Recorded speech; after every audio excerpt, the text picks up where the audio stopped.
大家好，我是田园。今天给大家分享一个做法简单又好吃的奶香小餐包的做法。首先我们准备300克的普通面粉，先加入3克盐，3克酵母粉，再加入30克的白糖，然后用筷子先把它们充分搅拌均匀。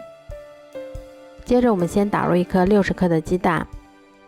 再少量多次的加入大约100毫升的牛奶，然后用筷子先把它们搅拌成这种面絮状，再下手把它揉成像这样偏软一些的光滑面团。接着我们再加入30克的黄油，然后再把它移到面板上，像搓衣服一样继续给它揉搓10分钟左右，一直揉成像这样细腻光滑的面团就可以啦。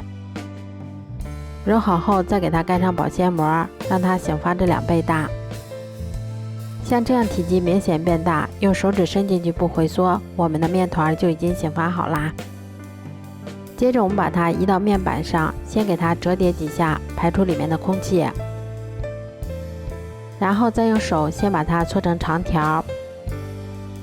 再用刀把它切成大小均匀的小剂子。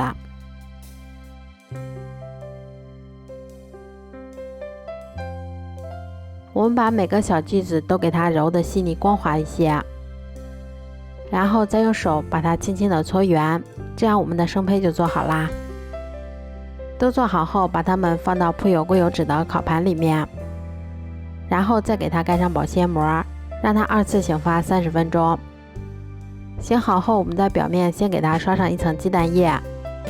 最后我们再给它撒上一些白芝麻增香。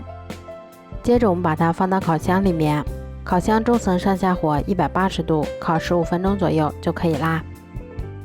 这样做出的奶香小面包吃起来非常的松软香甜，咬上一口还有一股淡淡的牛奶的香味儿，而且做法也非常的简单快速。稍微放凉后，我们把它放到保鲜袋里面密封保存，用来当做早餐也是很好的选择。如果喜欢的话就试试吧，喜欢我的视频就关注我吧，谢谢您的支持。